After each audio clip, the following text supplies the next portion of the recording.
Fala pessoal, começando aqui mais um Geração Libertária.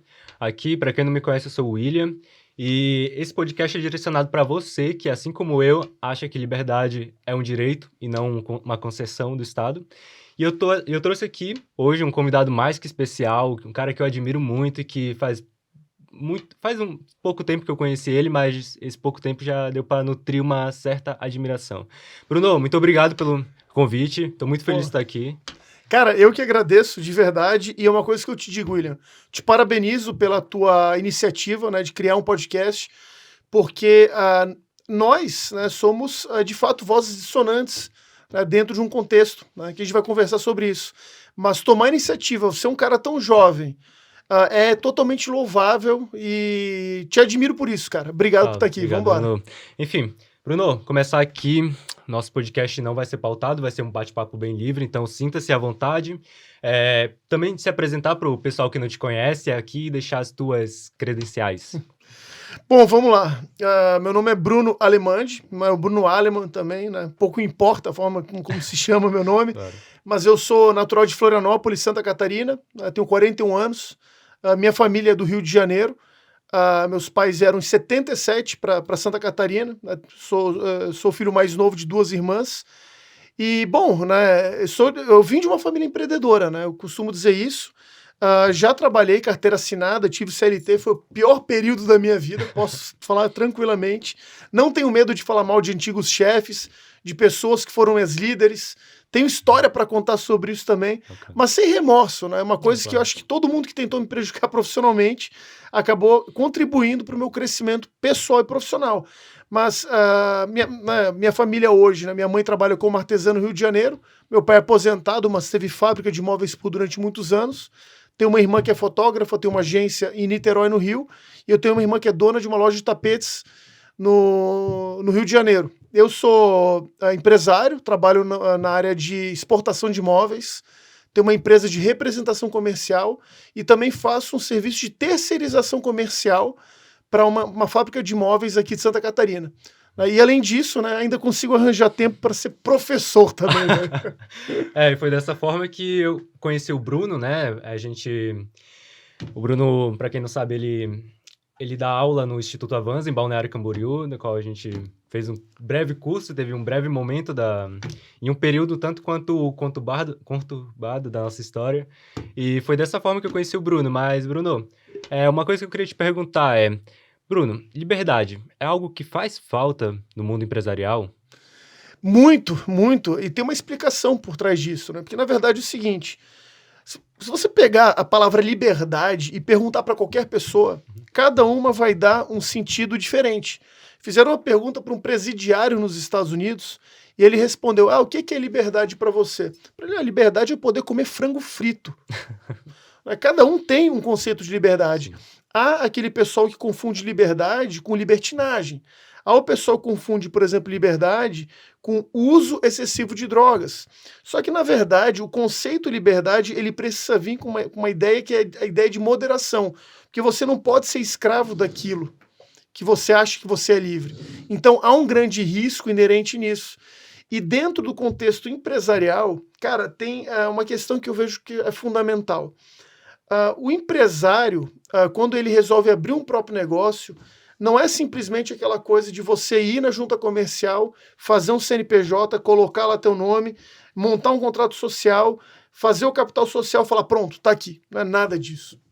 Por trás você tem uma ideia, por trás você tem um contexto, por trás você tem uma série de coisas que a questão do capital que você investe muitas vezes é o de menos. E hoje, por que eu falo que tem uma relação entre o empresário e tem uma relação entre as pessoas que coordenam a economia, né? Vamos dizer assim, uma elite burocrática. Na verdade, o empresário é que traz prosperidade para uma sociedade. Eu vou te dar alguns exemplos e vou chegar no final, que eu vou falar do ranking de liberdade econômica, que é um ponto fundamental. Tenta imaginar uma coisa, você tem uma empresa, William, que você fabrica garrafas d'água. Sim. Tá? Tenta imaginar que o teu custo operacional para você colocar uma garrafinha dessa no mercado é R$1. Se você colocar essa garrafa a R$1 no mercado, você vai vender pouco ou você vai vender muito? Acho que eu vou vender muito. Exato. Só que se eu te falar o seguinte, por trás do custo dessa garrafa, você vai ter que colocar o seguinte, a todo o imposto que incide sobre o diesel. Você vai colocar o imposto de circulação de mercadorias e serviços. O imposto de, sei lá, de controle de inspeção da Anvisa para poder fazer a retirada da água, não sei o quê. Sim. Essa garrafa ela vai custar R$2. Te pergunto, você vai vender mais ou vai vender menos que essa, do que, por exemplo, tivesse custando R$1? Ah, se custar R$2, acho que menos, né, Bruno? Menos. Muito bem, menos. Aí eu te falo o seguinte, eu quero taxar essa garrafa, daqui por diante as pessoas vão começar a pagar 78% de imposto em cima da garrafa. Vai vender muito ou vai vender pouco?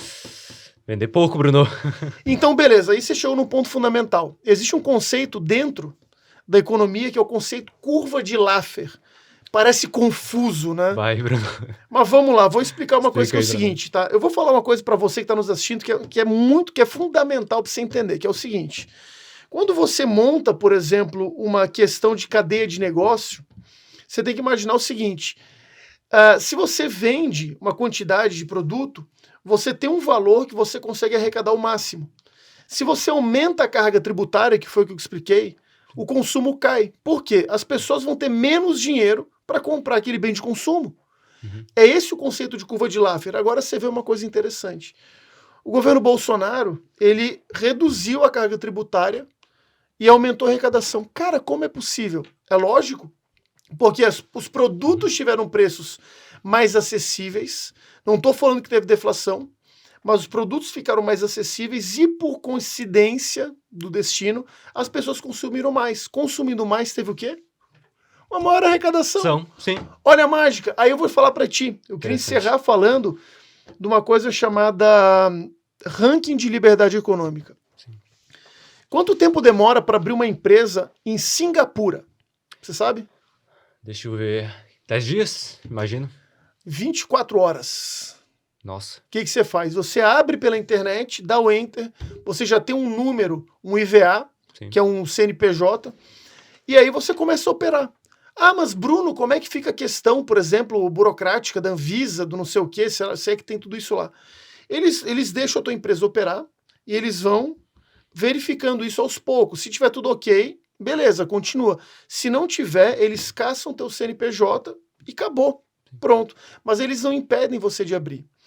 O Brasil está na posição 141 desse ranking, até onde eu vi. Tá numa posição de países que não são majoritariamente livres, são países que são quase ditaduras. Sim. O que acontece? Essa posição, se você tem uma empresa no Brasil, vamos voltar para a questão de extração de água. Se você pegar essa garrafa d'água aqui, você tem uma empresa no Brasil.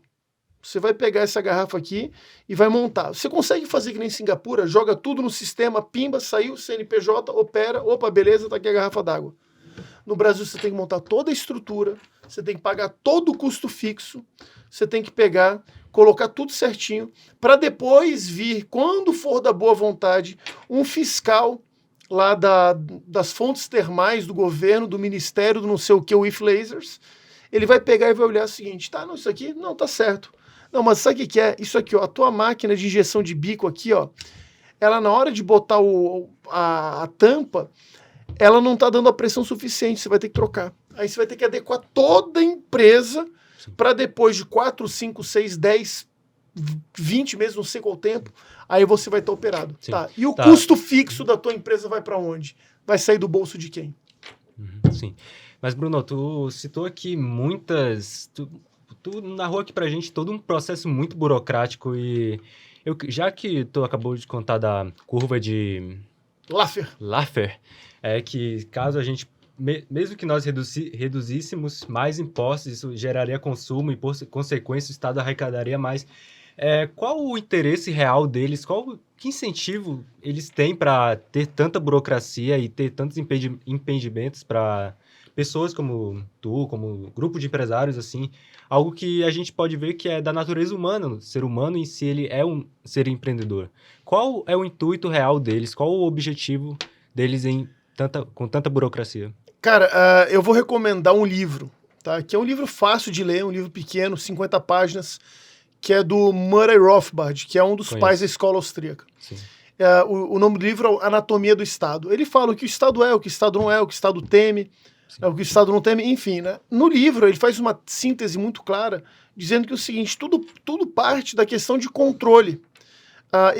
Toda a elite burocrática que comanda um país, principalmente um país subdesenvolvido, tem um anseio de manter as coisas sob controle dentro de toda a legalidade que o próprio Estado coloca. Então, por exemplo, existe uma questão que envolve fornecimento de carne, só te dando um exemplo. Uhum. Só que no fornecimento de carne, você já tem os campeões de venda no mercado. Esses campeões de venda no mercado, vamos citar JBS, Friboi, Marfrig, tudo que é tudo o mesmo grupo, basicamente, né? Os irmãos Batista, esse pessoal todo. O que essa galera faz? Eles têm bancadas dentro de Brasília. E aí começa uma relação conflituosa entre economia e poder. Vou te dar um exemplo.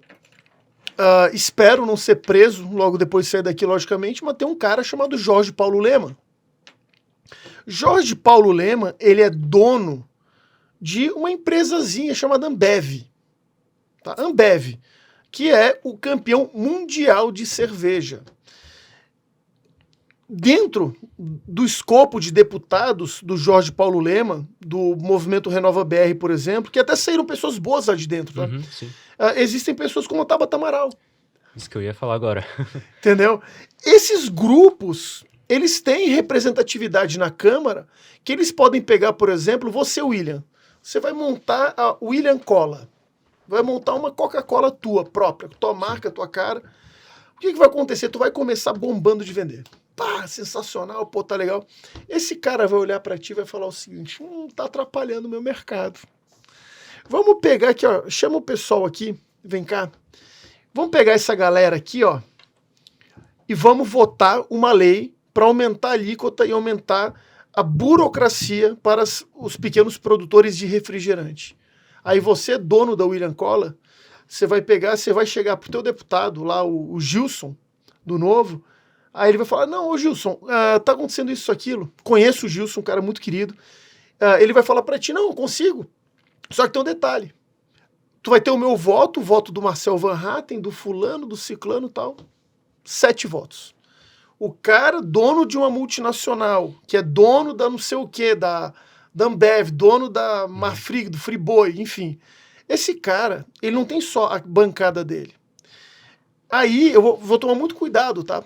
Para falar sobre isso, porque eu sei que eu não posso, nesse ponto, dar nomes aos bois. Mas eu vou te falar uma coisa que é o seguinte. Esse cara vai fazer lobby em Brasília. Sabe o que é lobby? Não faço ideia. O lobby é o seguinte, tá? Eu vou explicar para você que está nos assistindo. O lobby é você pegar uma maleta de dinheiro, botar embaixo do braço e de gabinete em Brasília batendo porta. Toque, toque, toque. Ó, seguinte, vou aprovar uma lei que vai vir do deputado tal. Essa lei vai ser para aumentar a alíquota sobre refrigerantes de micro e pequenos produtores, que está o William Cola lá dentro. Aí o cara fala assim, não vou votar. Ah, toma aqui, ó, 100 mil reais. Tá bom. Aí ele vai passando gabinete em gabinete e vai fazendo lobby. E vai criando um mecanismo de compra de voto dentro de Brasília. Não vou citar nomes de deputados, nada, nem desses mega empresários que fazem isso, embora eu já tenha citado alguns, né? Mas o grande ponto é o seguinte, essa relação do poder com essa elite econômica faz com que o pequeno não consiga subir. E aí o que acaba acontecendo? Esse pequeno que não consegue subir, ele ou vai virar um fabricante mequetrefe pequeno que vai vender só para vizinhança, muitas vezes sem nota, essa é a verdade, ou ele simplesmente quebra, porque a força que esses burocratas fazem por causa dessa relação de poder é uma coisa absurda. Sim. Simplesmente isso. Bruno, tu acabou de citar um certo corporativismo dentro da política e na rua aqui dentro do próprio mundo empresarial, e a gente estuda na escola que o capitalismo ele é um sistema que, basicamente, ele por ter suas contradições, ele naturalmente, o pequeno vai se tornar grande, e quando grande, ele vai trucidar o que está embaixo. Mas tu acabou de citar aqui uma certa elite econômica que todos alegam que são capitalistas, que querem mais liberdade e que, de fato, que eles não gostam de burocracia, eles são mais pró-mercado. Esse establishment político, eles são, de fato, socialistas ou são capitalistas? Quer que eu dê a resposta verdadeira? Fica à vontade. Eu posso polemizar? Fica à vontade, Bruno. Perdão falar a verdade, tá? Mas eles são fascistas. Existem dois modelos econômicos que funcionam, entre muitas aspas. O modelo socialista, ele não funciona. Ele não funciona porque ele cria uma estratégia de preços artificiais. Sim. O preço não é artificial. Se você vende uma garrafa d'água por R$2, é a soma de todo o trabalho aplicado nessa garrafa. Você tem que pagar todo mundo que está no processo da cadeia. A economia socialista, ela criava preços artificiais, só que preço artificial, pelo cálculo econômico, não existe. Sim. Ludwig von Mises já falava isso. Ou seja, foi um modelo de economia colapsado. Colapsado. Aí que eu vou chegar no ponto. Por que só existe o modelo fascista e o modelo capitalista? Porque é o seguinte, o modelo capitalista é o de livre mercado. Só que dentro do livre mercado há necessidade de haver freios e contrapesos para que o grandão permaneça. Ele até pode ter fatia de espaço dele, mas ele não pode prejudicar de forma burocrática o pequeno.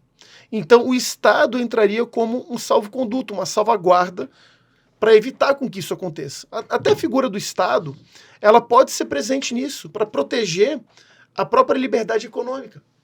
Só qual que é o grande problema? E por que eu falo que esse modelo é um modelo fascista? Vamos lá. Benito Mussolini, quando ele escreve sobre o fascismo, quando ele cria a teoria fascista, quando ele fala sobre economia, ele fala o seguinte, que como nada pode estar fora do Estado e tudo tem que estar dentro do Estado, a única forma do fascismo sobreviver economicamente é criando grupos de oligopólios. Uhum. E esses grupos de oligopólios têm que estar ligados ao poder. Cara, eu acabei de citar aqui o modelo econômico da onde? Da China. A China é o seguinte, o governo é um sócio majoritário. O dono da empresa ou presidente, ele precisa ser filiado ao Partido Comunista Chinês.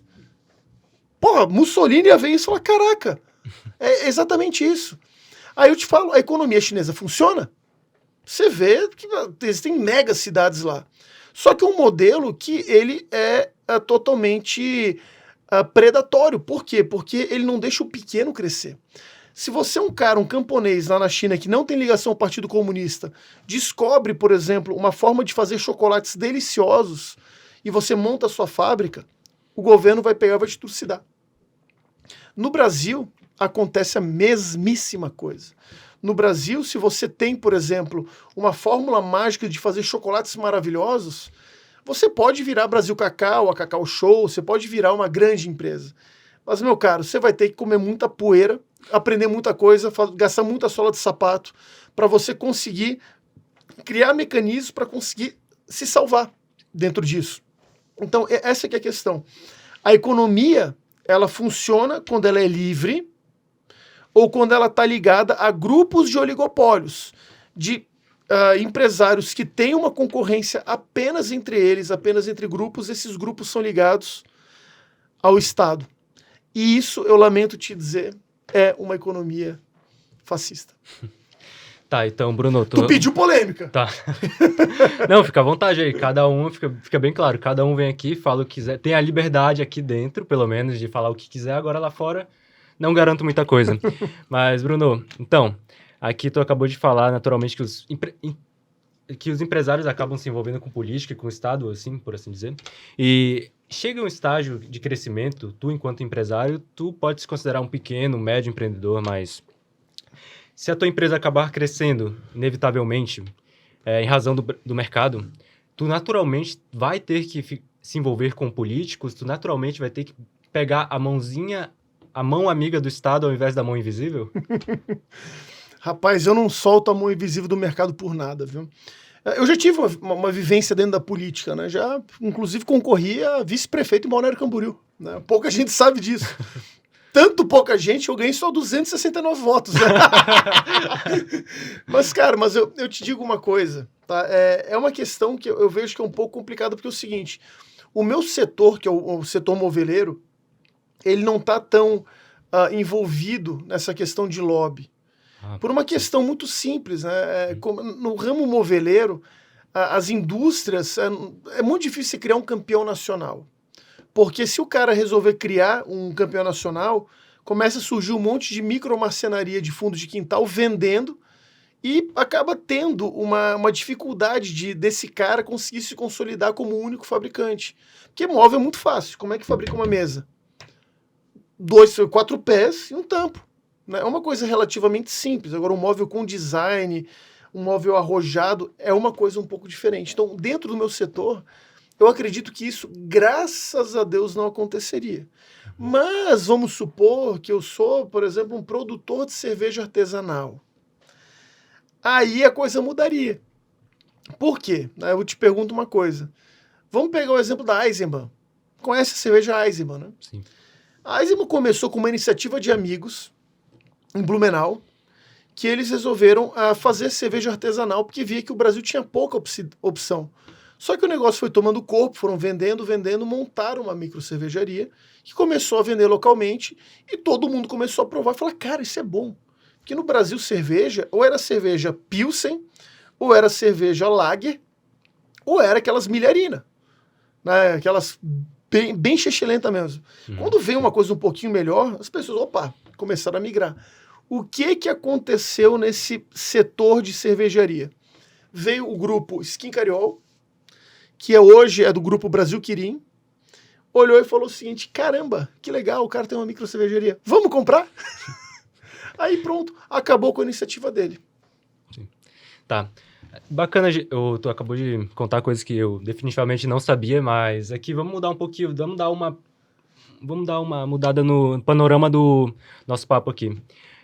Bruno, tu é nitidamente um cara de direita, a gente sabe muito bem, conservador, e nos últimos 10 anos a gente pôde perceber, não só no Brasil, como no mundo todo, uma crescente nos partidos de direita, liberais, conservadores, de uma maneira bem geral.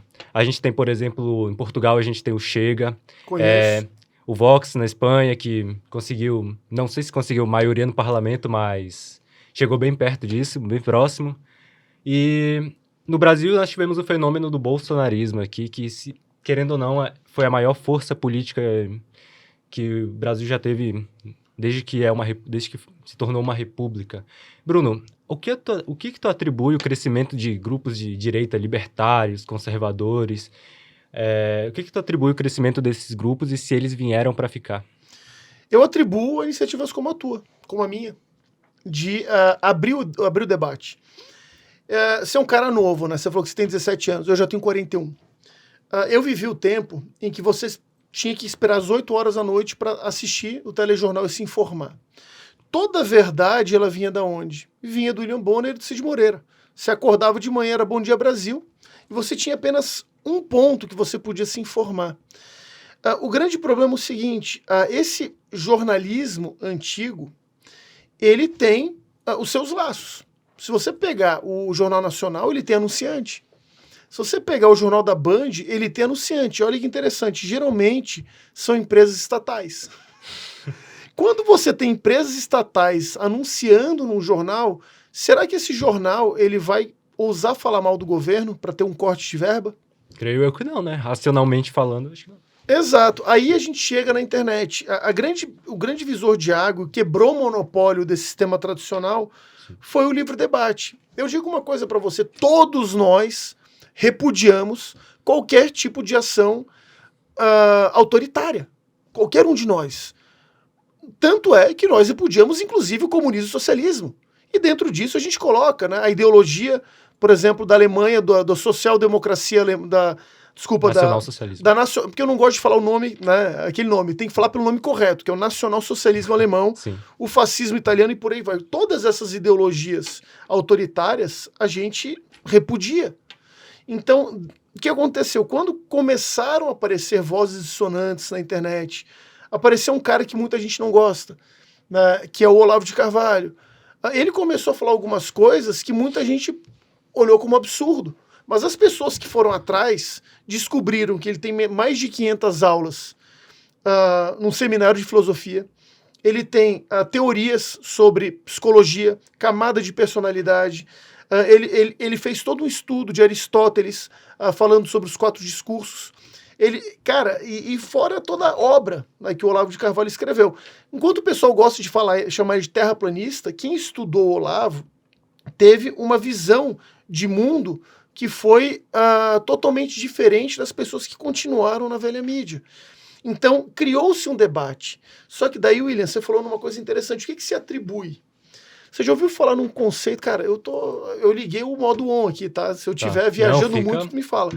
Mas você já ouviu falar numa coisa chamada janela de Overton? Nunca ouvi falar. A janela de Overton é o seguinte, tá? Tenta imaginar um campo, um espaço de debate público, tá? Onde você tem um espaço denominado aqui e aqui. E o discurso público acontece aqui. Eu vou te dar um exemplo. Você já se perguntou por que existe partido como PSOL, PSTU, Partido Comunista Brasileiro, esses radicais de extrema esquerda, você já se perguntou? É uma questão de janela de Overton, porque eles deslocam a janela para a esquerda, o PT que concorda com tudo isso, ele acaba sendo centro. O PT parece moderado, o PDT parece moderado, os partidos de esquerda parecem moderados. A discussão está aqui. Sabe o que o Bolsonaro fez? O Bolsonaro pegou a janela de Overton e fez isso aqui, ó. Ele abriu o campo da discussão. Olavo de Carvalho abriu o campo da discussão. O pessoal que estuda escola austríaca abriu o campo da discussão. Ou seja, teve uma expansão da janela de Overton que aconteceu, que o discurso público saiu do controle dos caras. Eles queriam isso aqui, ó.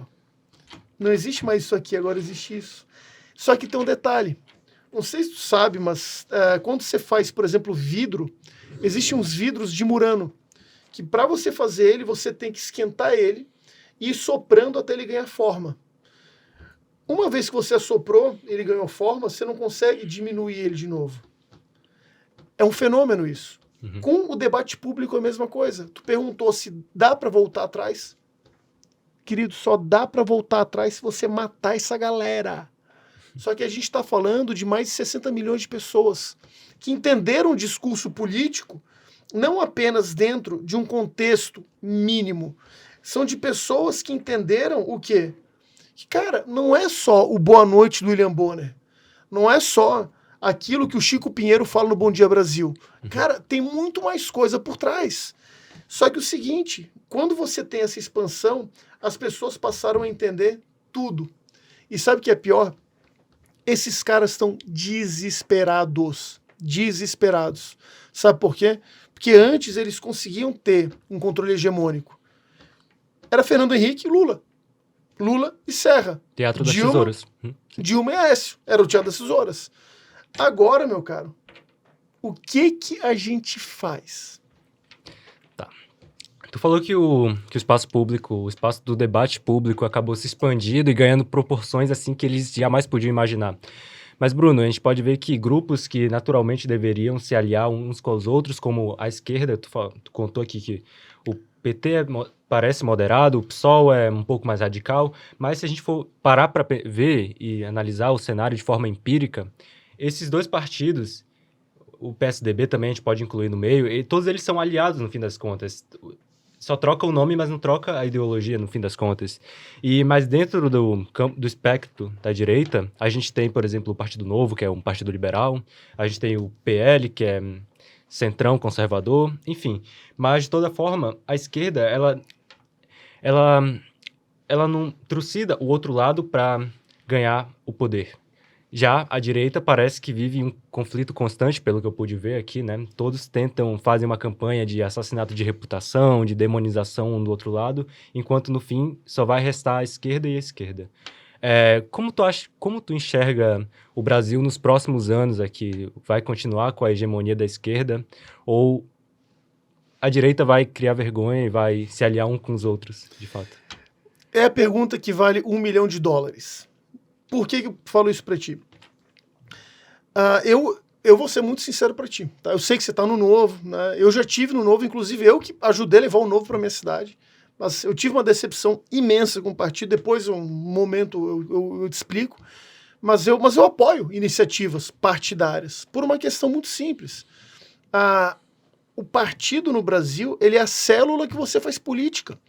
Sem você ter um partido, é que nem você jogar videogame com o controle desligado. Só que eu prefiro passar por um projeto de longo prazo, de educação, né, de você conversar com os jovens, explicar as questões que envolvem política, para daqui a 10, 20, 30, talvez 50 anos, a gente de fato possa ter partidos verdadeiros. Você já se perguntou por que a esquerda tem tanto partido e quase não tem partido de direita? Nunca me perguntei, Bruno. Então eu te explico. Quem é que regulamenta partidos no Brasil? O TSE, eu acredito. O TSE. Quem é o presidente do TSE? Atualmente acho que é o Alexandre de Moraes. Já respondemos meia pergunta. Vou terminar de responder o resto. Eu vou lá, Bruno Alves Alemande, você, William.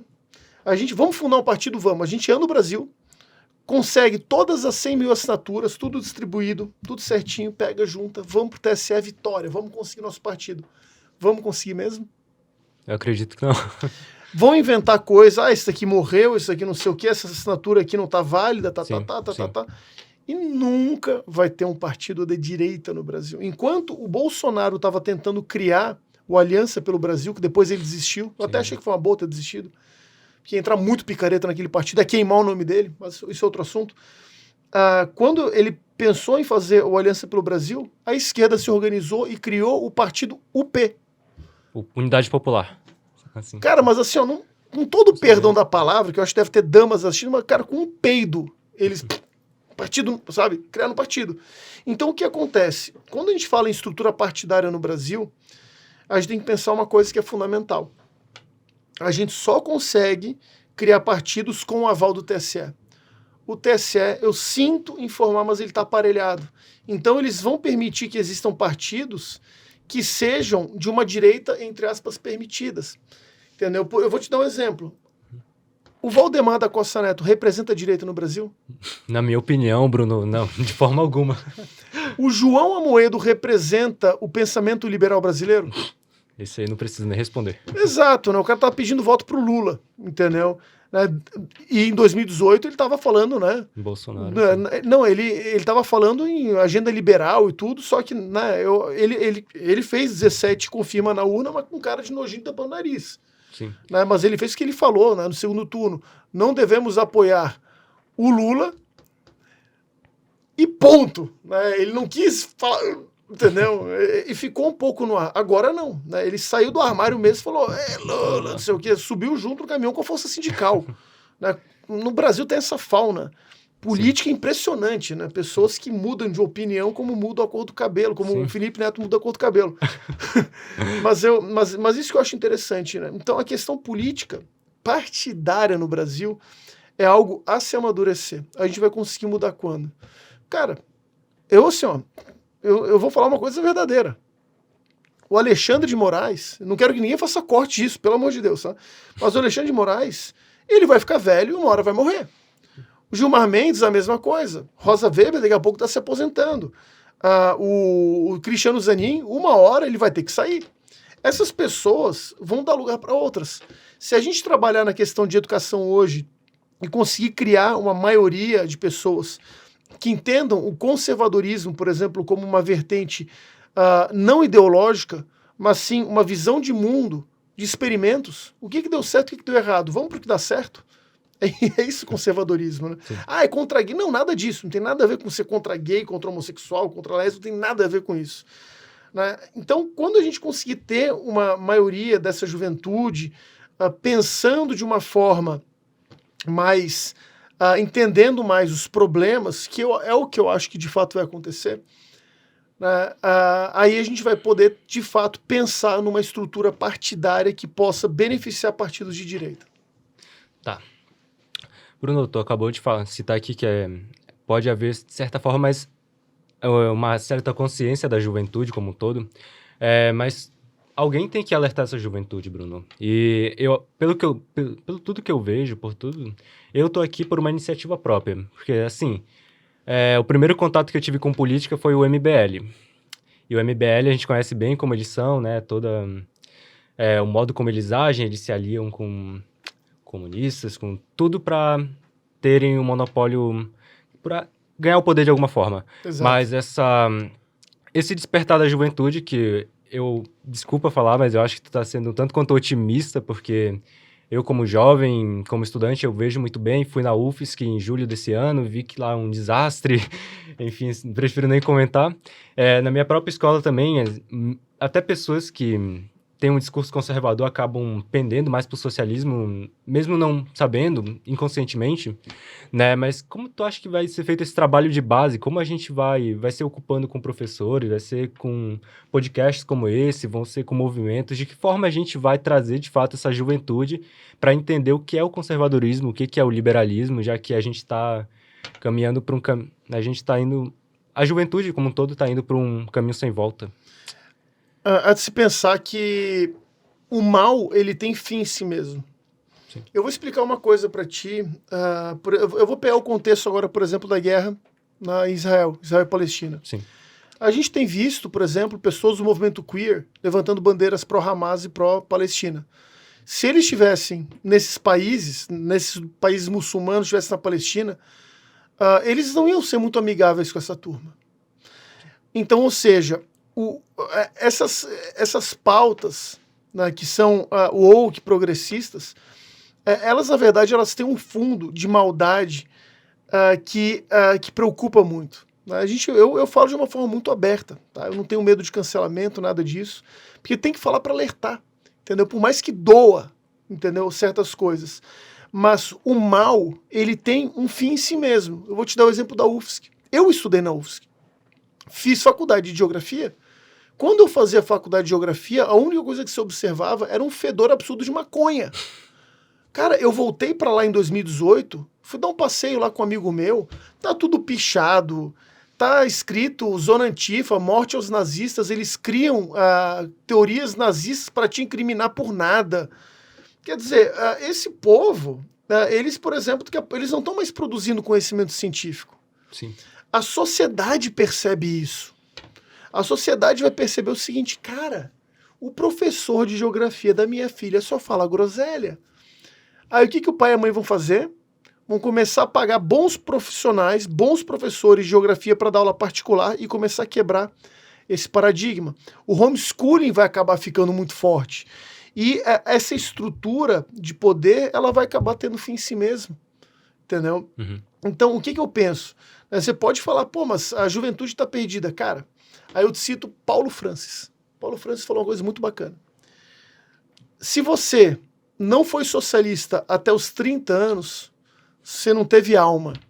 Se você continuou a ser socialista depois dos 30 anos, você não tem coração. Então, para mim, eu não vejo problema nenhum o jovem hoje, ele ter flertar Sim. com bandeiras socialistas. Eu não vejo problema, porque é uma fase da vida que tá ali aí eu cito Olavo de Carvalho. Né? A juventude é uma doença que se cura com o tempo. Né? O jovem, né? Aí desculpa falar um palavrão no teu programa, mas o jovem só faz merda. Entendeu? Se você pegar todos os casos de idiotice que acontece, sempre tem um jovem inconsequente no meio. Depois dos 25 anos de idade, o sistema neurológico da pessoa fecha de um jeito que a pessoa passa a ser mais racional e passa a pensar de uma forma mais humana, inclusive. Então, dentro desse contexto, eu te cito muito claro. Na minha mais sincera, humilde opinião, o mal ele tem fim em si mesmo. As ações boas, aquilo que é perene, que fica para o resto da vida, são as iniciativas boas criadas por pessoas boas. Sim. Tá, bacana. Bruno, agora a gente vai falar de um tema um tanto quanto polêmico aqui no Brasil e que eu particularmente... A gente não tocou em polêmica ainda? gente... Mais um tema polêmico da vez. Bruno, tu como empresário, a gente falou... Esse papo aqui tá muito bom, a gente já falou sobre burocracia, sobre liberdade econômica, e agora a gente vai tocar num ponto que talvez seja o calcanhar de Aquiles dos empresários, que são os impostos, e eu, de forma alguma, poderia deixar de te perguntar isso aqui. Bruno, imposto é roubo? Vamos lá. Eu vou falar para ti uma coisa. Eu vou te impor uma lei. Você ganha tanto. Você ganha 10 mil reais por mês. Eu chego para ti e falo assim, ó. Eu quero de volta 4.700 reais. Eu tô te impondo alguma coisa. Tá, o que você vai me dar em troca?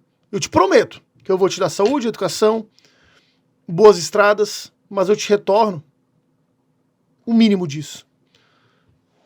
Eu não tô te roubando? Sim.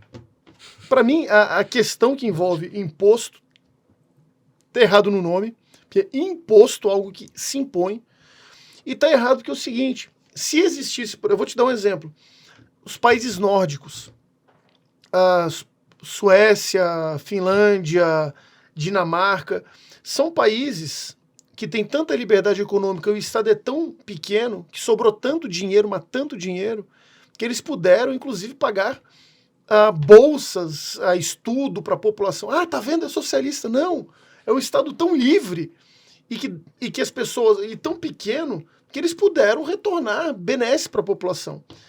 Esse tipo de imposto até pode-se pensar que não se caracteriza roubo. Por quê? O cara toma de você e te retorna em bons serviços. Se você bater o carro e for parar no hospital, você vai para um hospital de qualidade. Agora, no Brasil, meu caro, você tem uma carga tributária parecida com a França. Mas os serviços públicos do Brasil são parecidos com os serviços da Índia. Uhum, sim. Tem alguém tirando proveito disso aí. Mas, Bruno, e a senhora que tá na rua, o senhorzinho que depende dos 600 reais do Auxílio Brasil, Bruno, e a criança que não tem condição de pagar a escola dela, a creche pro filho, o pai, a mãe, enfim. Como é que ficam essas pessoas, Bruno? Se imposto é roubo, Bruno? Jovem socialista que tá nos assistindo aqui, o Bruno vai esclarecer pra gente aqui. A gente tem uma herança maldita no Brasil chamado carteira de trabalho. Né? A carteira de trabalho, na verdade, é o seguinte, tá? Tenta imaginar uma escada que ela tem, sei lá, 3 metros. O primeiro 1 metro dela, eu tiro todos os trilhos e deixo ela sem. Ou seja, aquela pessoa que vai tentar subir na escada, se ela for pequena, ela não consegue. Quem consegue são pessoas maiores que conseguem pegar as partes de cima e começar a subir. Beleza.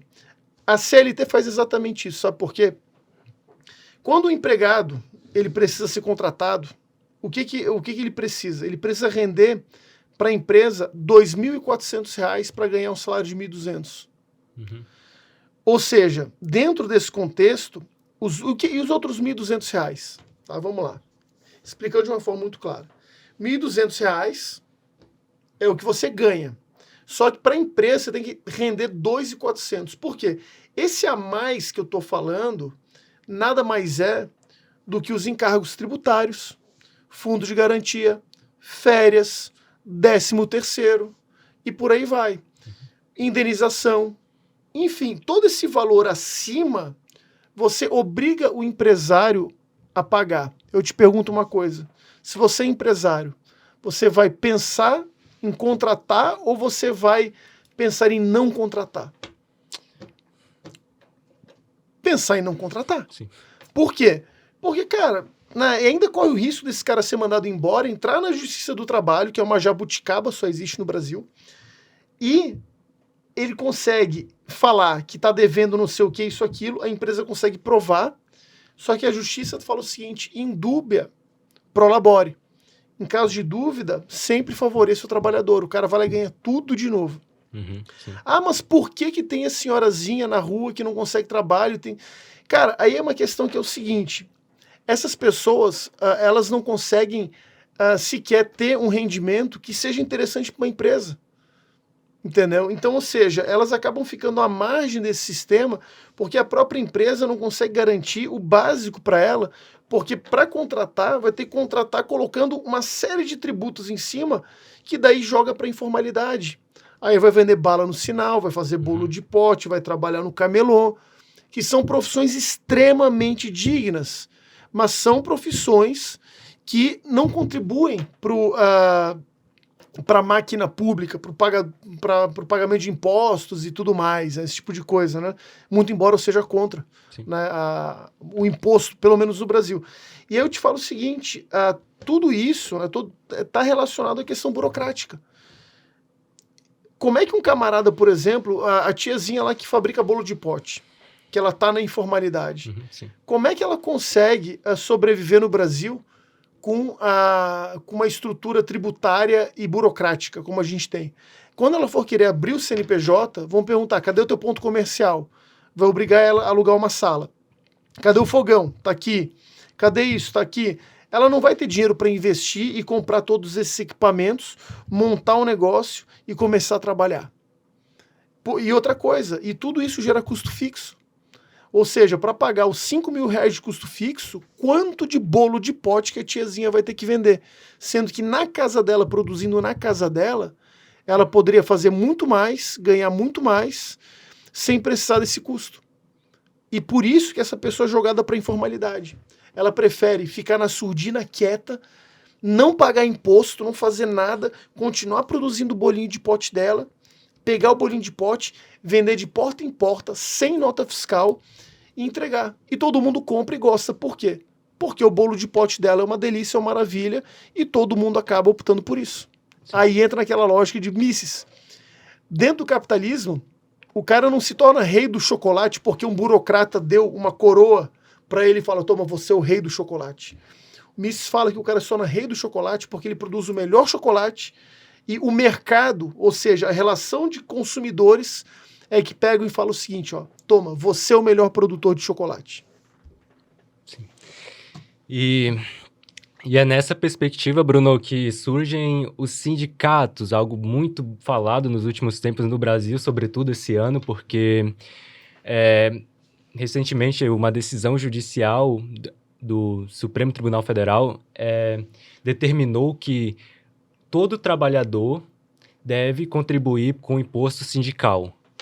Isso acabou gerando um rebuliço na política nacional, porque os sindicatos afirmam que eles defendem os trabalhadores, eles que garantem que os trabalhadores tenham direitos e que o patrão, o empregador, no caso, não explore esse empregado e, por assim dizer. Bruno, os sindicatos, de fato, eles contribuem para as melhores condições de trabalho no Brasil? Os sindicatos, eles foram criados como uma ideia de criar um contrapeso, um freio em contrapeso para que não houvesse injustiças. A ideia da criação dos sindicatos, ela é positiva. Eu não vejo erro algum em você ter uma instituição, por exemplo, que fiscalize, monitore e fale o seguinte, pô, tal coisa está errado. O problema não é esse. O problema é que a estrutura sindical no Brasil ela foi cooptada para criar um paradigma de que o empresário é malvadão e você precisa de alguém para poder garantir os benefícios que são atribuídos à CLT, por exemplo. Eu volto a falar para você, a CLT ela é um grande devorador de empregos no Brasil. Você não consegue empregar tanto pelas razões que eu te expliquei. Só que daí entra uma questão interessante. Quando você tem, por exemplo, os sindicatos hoje sendo utilizados pela esquerda, sendo utilizados por grupos totalmente de viés marxista, você tem um instrumento de ação revolucionária. Né? O que significa isso? Eles podem fomentar o ódio de classe através daquilo, colocando empregado contra trabalhador. Eu vejo de uma forma muito clara, por exemplo, que quando a gente fala em relação ao sindicato no Brasil, ninguém, assim como eu não me vejo representado por político, eu não me vejo representado por sindicato.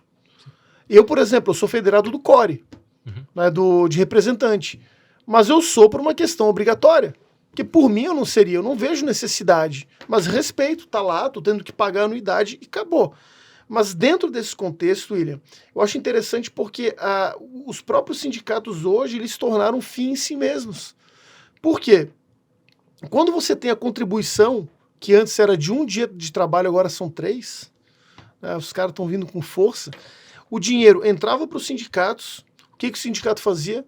Pagava manifestante, fazia manifestação para o governo. Aí você ia lá nas reuniões da Central Sindical, a Avenida Paulista, tudo tomado de gente, você via, fala, caraca, esse governo aí tá com apoio popular. Não era apoio popular. Tudo sindicato, né? Os sindicatos, eles estavam recebendo o dinheiro do trabalhador para enforcar os trabalhadores lá na frente, Sim. criando mais burocracia, mais empecilhos para eles serem contratados pela iniciativa privada, que é o que de fato gera emprego e riqueza no Brasil. Tá, mas Bruno, tu acabou de falar aqui que basicamente a gente tem um monopólio dos sindicatos. Por exemplo, nós temos um sindicato, por exemplo, só dos taxistas. A solução para esse problema que tu acabou de narrar, de eu não tenho representatividade, esse sindicato tem um viés marxista, como é que a gente pode resolver isso? Eu quero ter um órgão algo que fiscalize de fato a empresa que eu trabalho, mas assim, esse órgão de esquerda eu não quero pagar imposto para ele. A solução não seria poder ter mais sindicatos e quebrar esse monopólio de ter só um sindicato representando uma categoria? Quebrar esse monopólio não seria positivo até para ti, por exemplo, ter mais representatividade? Não, eu vejo o seguinte, da mesma forma como eu sou contrário ao monopólio, por exemplo, da atividade de advogado. Para mim não tinha que ter uma OAB no Brasil, deveriam ter várias OABs. Né? E aí você quer contratar o advogado, você vê em qual entidade ele é certificado. Uhum. Aquela entidade que dá mais credibilidade, opa, eu vou naquele. Eu sou favorável à concorrência, entendeu? O grande problema é o seguinte, pensar na questão sindical no Brasil ela é muito complexa. Porque é o seguinte, eu seria favorável à abertura de mais? Cara, eu não sei te dizer. Porque eu nunca eu nunca parei para pensar, por exemplo, se talvez mais entidades criadas para criar burocracia contra o trabalhador, se mais entidades seriam benéficas. Eu tenho uma ideia, que é uma ideia totalmente anarcocapitalista, e eu sou ANCAP nesse sentido. Tá? Na verdade, eu costumo dizer que eu flerto com o anarcocapitalismo, mas eu não sou, né? Talvez eu seja um ANCAP ainda enrustido, né? Não sei. Mas eu te digo uma coisa, na minha mais sincera opinião, é o modelo neozelandês. O cara é contratado, trabalha, é mandado embora, tchau.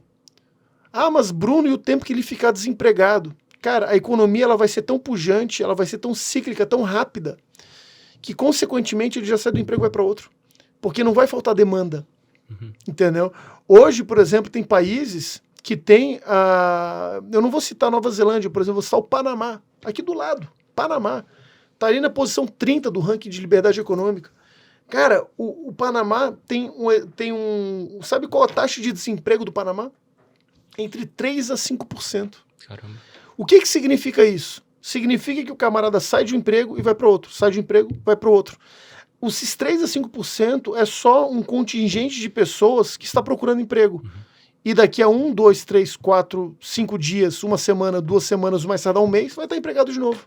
Bruno, mais uma coisa muito, mas muito polêmica que eu vou falar aqui, mas que, infelizmente, agora, se você é um esquerdopata, pode fechar por aqui, mas, Bruno, ter uma certa porcentagem de desemprego é benéfica para a sociedade, já que, se a gente for analisar por uma lógica, o que gera inflação em algum país? O que gera inflação, basicamente, é o aumento de circulação da moeda. Exato. A rapidez com que ela circula. E com menos pessoas desempregadas, significa mais moeda dentro da economia.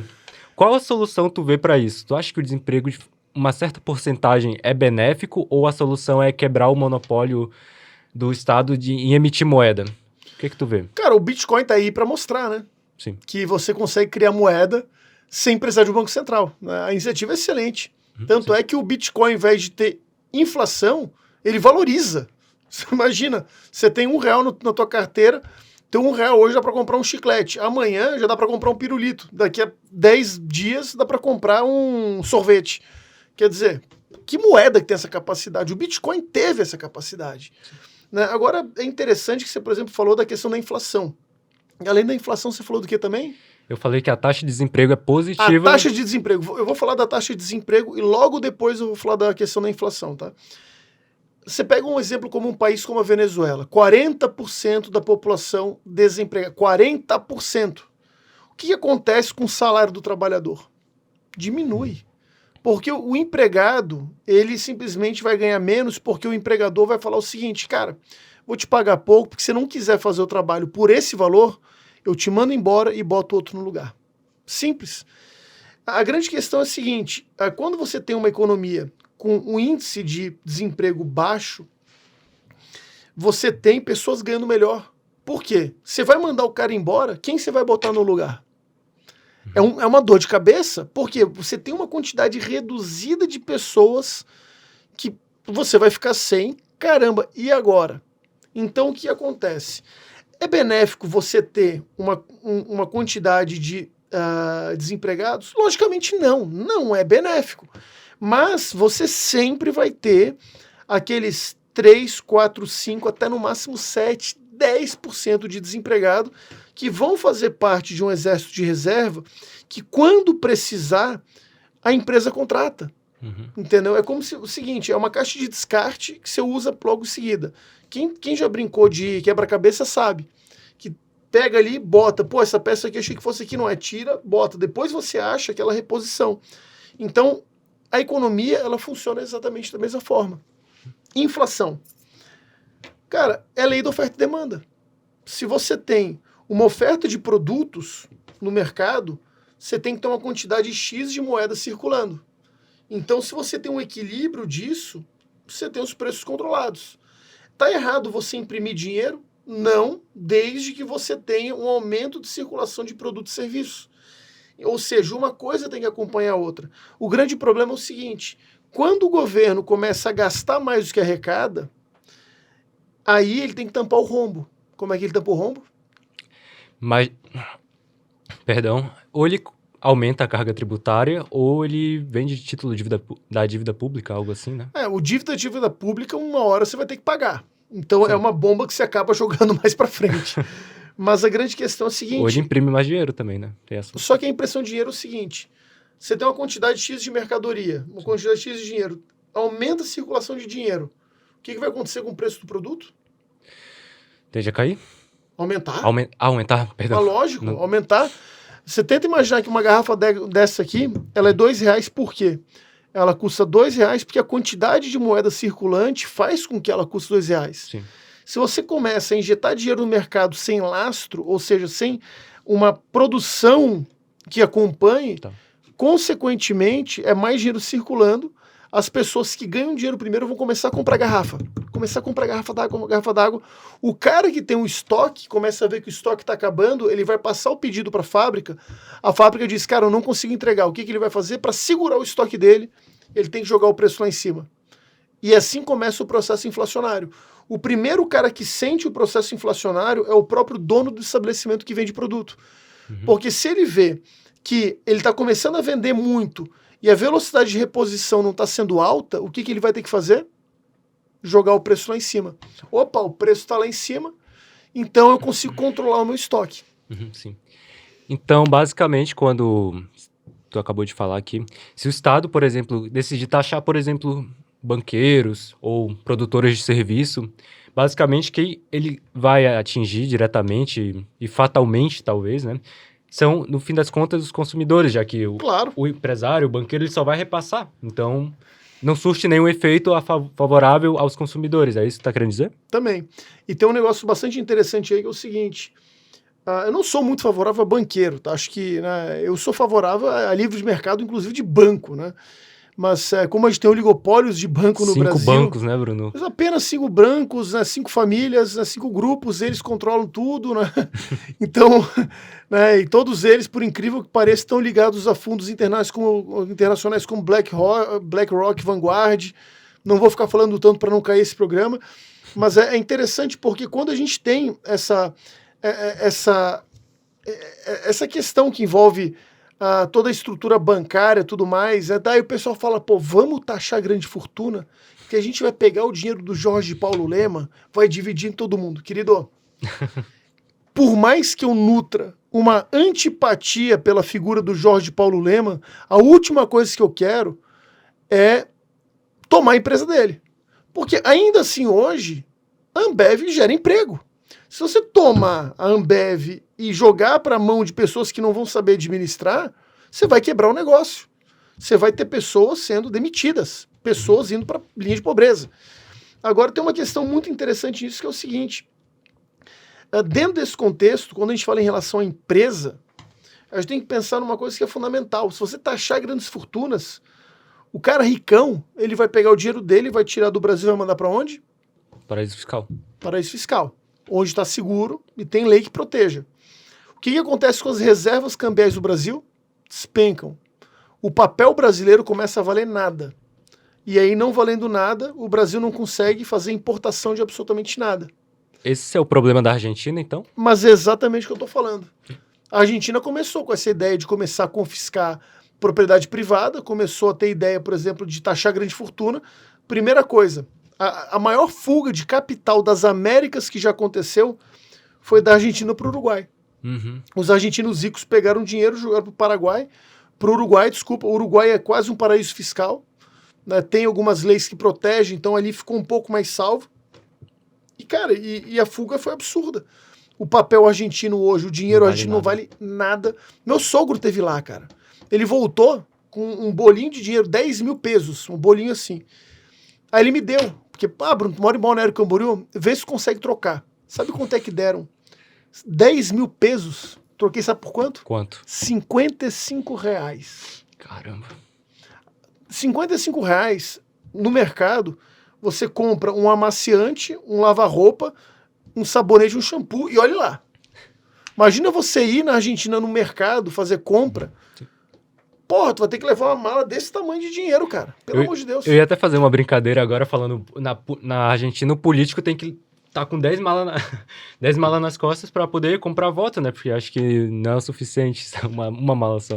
Mas falando em Argentina, a gente chegou num ponto bem interessante, já que tu possivelmente deve ter acompanhado que em agosto desse ano, nas eleições primárias, a gente teve a vitória de um candidato um tanto quanto, como eu posso dizer, não diria contraditório, mas diria enigmático, né? O Javier Milei, a gente conhece muito bem ele na Argentina. Os institutos de pesquisa davam de 10% a 15% para ele, ele surpreendeu ganhando com 30%. E ele, sendo um libertário, anarcocapitalista, ele defende o fim do Estado, defende o fim do Banco Central e também ele está propondo uma dolarização na economia. Tu acha que essas caricaturas, se assim podemos dizer, elas de fato estão aí para resolver problemas? Ele de fato vai resolver o problema cambial da Argentina, o que ele está propondo em 15 anos, tornar a Argentina um país com padrões de vida similares ao de Itália, França e em 30 dos Estados Unidos? Cara, eu vejo uma coisa, tá? Eu sou entusiasta, eu gosto muito do Milei, gosto da forma como ele trata, inclusive, os jornalistas na Argentina. Acho que é a forma como tem que ser falado, né? Porque o jornalismo hoje no Brasil, para mim, é atividade criminosa. Na Argentina não está muito diferente, né? Para mim, quem trata, aí só fazendo uma questão rápida sobre o jornalismo, né? Quem trata senhoras, né? Que por mais que vandalizaram o Congresso, né? Eu acho que foi totalmente errado, condenável, mas não dá para chamar de terrorista. E aí pega grupos como o Hamas, por exemplo, e trata como se fossem grupos armados, né? Então, né, quem faz essa confusão semântica não merece respeito. Na Argentina não é muito diferente. Só que tem uma questão, William, que eu acho que é interessante ser falado quando a gente fala sobre a Argentina. Será que um presidente vai conseguir mudar toda uma estrutura de poder? Então, Bruno, eu te respondo com uma pergunta. Existe alguma coisa chamada plebiscito, né? Nós temos aqui no Brasil e tem na Argentina, e essa é a maneira como o Milei está propondo fazer mudanças para aprovar as reformas dele, já que, de fato, como tu falou, um presidente não exerce poder nenhum se a gente for nessa separação dos três poderes, né? Ele tem que fazer acordos e, inevitavelmente, o Milei, como libertário, ele é contra esse establishment, mas eu acho que plebiscito seria a solução?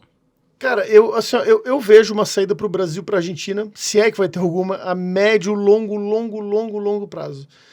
Eu te digo uma coisa, eu não sei te dizer até que ponto que teriam legalidades esses plebiscitos, por uma razão muito simples. Você vai mostrar que você tem um aparato popular. Opa, as pessoas estão aprovando, beleza, vamos embora. né? Talvez criasse uma pressão na classe política. Só que, cara, eu vou te lembrar uma coisa. Quem disse que essas decisões vão ser de fato respeitadas, por exemplo, pelo presidente da Câmara na Argentina? Essas decisões vão ser respeitadas pelo Supremo Tribunal na Argentina? Não sei te dizer. E por que eu falo isso? A gente teve um caso no Brasil, 2005, referendo às armas. A população brasileira votou não contra o revogamento do estudo das armas. O que o PT fez no final do ano, no dia 25 de dezembro de 2005, como uma chincalhe mesmo? Eles foram lá e revogaram no canetaço. Todo mundo comemorando Feliz Natal, e as armas de fogo foram proibidas a comercialização no Brasil do dia para a noite. Né? Então, é o que eu te digo.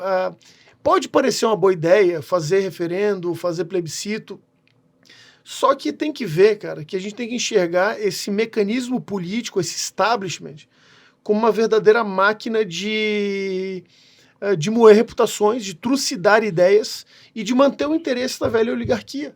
A gente não pode esquecer que os países sul-americanos, quem manda nos países sul-americanos são as velhas oligarquias de sempre. Quem manda no Brasil são as velhas oligarquias. O PT pode ter poder porque eles se tornaram um estamento burocrático também. Na Argentina, a família Kirchner se transformou em estamento burocrático também. Então, tem que ver como é que os donos do poder na Argentina, eles vão lidar com isso. E eu vou ser bem sincero para ti. Torço pro Milei, espero que ele realmente faça um choque de gestão. Eu espero eu estar muito errado, apoio a candidatura dele, mas eu te digo uma coisa, infelizmente nós já vimos esse filme no Brasil e a gente viu como acabou. E olha que eu não estou falando nem fraude eleitoral e nada disso, tá? Simplesmente a gente sabe como acabou. Bruno, nesse podcast aqui a gente está falando muito sobre oligopólios, monopólios e toda essa casta política, como o Milei gosta de chamar, né? E eu me lembro muito bem que, quando eu conversei contigo a primeira vez, tu acabou falando para mim sobre um documentário do Fernando Conrado, Monopoly se chama, inclusive eu lembro que ele estava restrito no YouTube, eu tive até que mudar de conta para ver, a idade da conta, no caso. Enfim, mas a gente muito se fala sobre globalismo no mundo. Está em pauta há muito tempo isso. E muitas pessoas falam que isso nada mais é do que uma teoria da conspiração, de que grupos controlam países, empresas e empresas de comunicação no geral, enfim. Tu acredita que no mundo, de fato, a gente vive um monopólio da BlackRock? Não tenho dúvida. Vamos lá, vamos entender uma coisa, tá? Quando deu o mês de junho, o mês do orgulho, e aqui eu não estou falando, né, ser homofóbico, não, peraí, eu estou falando em termos de comportamento dessas grandes marcas. Se você for ver, teve uma veiculação de propaganda de todas as marcas, de grandes corporações, com bandeira LGBT, apoiando a pauta, não sei o que, tal, beleza. Cara, não estou aqui para falar se é certo ou não, estou aqui só para analisar o fenômeno, o contexto. Você reparou que tudo isso aconteceu apenas nos países ocidentais? Você viu a marca da BMW com bandeirinha LGBT, por exemplo, na Arábia Saudita? Você viu a bandeira LGBT, por exemplo, em alguma marca de alguma multinacional na Rússia? Você não viu.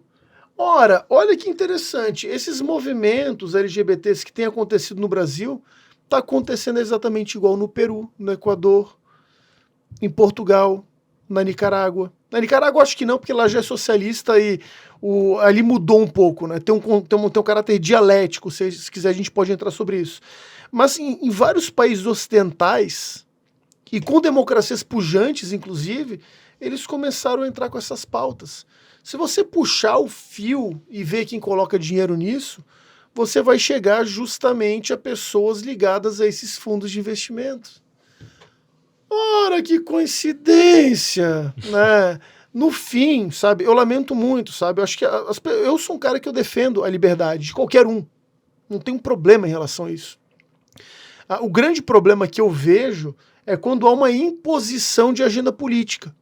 Eu, como um cara conservador, eu não quero que uma agenda política me imponha, assim como eu não quero que as pessoas também peguem o meu modo de vida e todo mundo, vamos todo mundo ser Brunos Alemandes.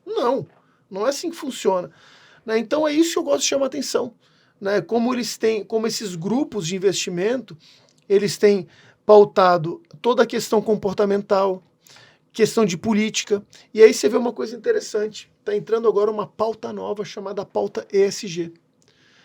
Que a pauta ESG nada mais é do que uma pauta que as empresas têm que cumprir requisitos verdes e requisitos de contratação de pessoas LGBTs. Se você não consegue adotar esses requisitos, você não consegue alvará. Futuramente, eles querem colocar isso mais para frente. Não vai conseguir alvará, você não vai conseguir, por exemplo, um empréstimo, você não vai conseguir uma série de benefícios fiscais aprovados por governos.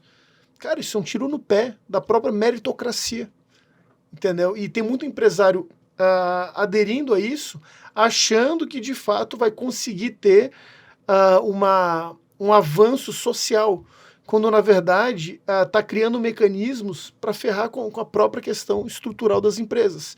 Aí te falo uma coisa, essas empresas ligadas a esses grupos de investimentos, os caras já são trilionários. Tem que contratar cota trans. Beleza, eles vão lá e contratam os melhores trans. E pessoas com muito mérito. Entendeu? Porque aqui a questão de opção sexual, de gênero, de cor, de número, de sei lá o quê, não interfere nisso. Todas as pessoas são capazes, por natureza, de adquirir qualquer tipo de conhecimento. Caixa craniana, número de cromossomos, número de neurônios e por aí vai. É igual para todo mundo. Ou muito semelhante que seja. Mas eles não conseguem contratar os melhores. Agora, o problema está no micro, médio e pequeno, que essa própria agenda vai acabar quebrando por influência de quem? Dos investidores que estão pautando a agenda ESG e que, por incrível que pareça, são grandes empresários desses grupos que você citou. Tá. Bacana. E, Bruno, tu acabou de mencionar aqui pra gente tudo isso e, basicamente, na minha visão, é socialismo puro, é tirania pura, é tudo que já vimos no socialismo. E tu citou há pouco tempo atrás agora sobre a semântica do comunismo em si. Muito se fala que comunismo, socialismo nunca existiu, porque, segundo eles, é o que está no dicionário lá do Manifesto Comunista de Marx, e que comunismo só irá se concretizar quando houver o fim do Estado e a tomada da classe trabalhadora. Mas a gente sabe que a New Left, a nova esquerda, nos anos 80, nos Estados Unidos, eles acabaram vendo que essa esquerda revolucionária não ia conseguir tanta adesão. E para isso eles tomaram novas formas, né, palatáveis, para se tornarem mais palatáveis, enfim. E tu acha que tudo que nós hoje no mundo, nós vivemos um socialismo no mundo inteiro? Cara, aí eu te falo uma coisa, William, que eu acho que é importante, né? O conceito de dialética. Não se toma banho 2 vezes no mesmo rio. Porque quando você entra a primeira vez no rio, a água que estava ali era uma. Quando você sai e você entra, a água já não é mais a mesma, as pedras são mais, nem você é mais o mesmo. Esse conceito dialético ele é aplicado para o socialismo. Ou seja, o socialismo ele pode ser uma coisa hoje, pode ter sido uma coisa 20 anos atrás, pode ter sido uma coisa 100 anos atrás. Você tem características do socialismo que vão mudando de acordo com o tempo e com o espaço geográfico. Você vê, por exemplo, as pautas LGBTs em Cuba, na Venezuela e na Nicarágua? Não, o Maduro mandou prender homem em sauna gay. Entendeu? Por quê? Porque lá não é instrumento de tomada do socialismo. Lá o socialismo já foi implantado e agora eles precisam de filho para a revolução. Então a pauta LGBT nesses países não é mais aceita. Enquanto nos países ocidentais eles ainda continuam tocando. Só que vai chegar um momento, espero obviamente que não chegue, que essa pauta não vai ser mais útil. O que eles vão fazer? Vão descartar essas pessoas. Então, por isso é um grande engano. O socialismo nunca existiu. Não, ele existe. Mas ele sempre foi mudando de roupagem. Porque, na verdade, o que importa do socialismo não é Marx, e sim Antônio Gramsci. E as pessoas se esquecem disso. Sim, muito bem. Enfim, vai terminando o nosso programa aqui, o Geração Libertária.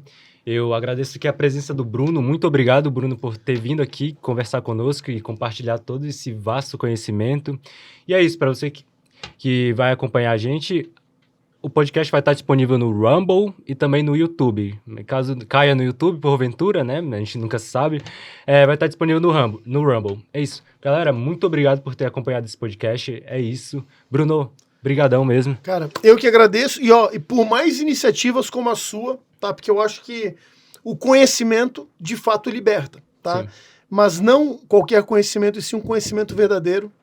E você tá de parabéns pela iniciativa. Muito obrigado. É isso aí. Valeu, galera.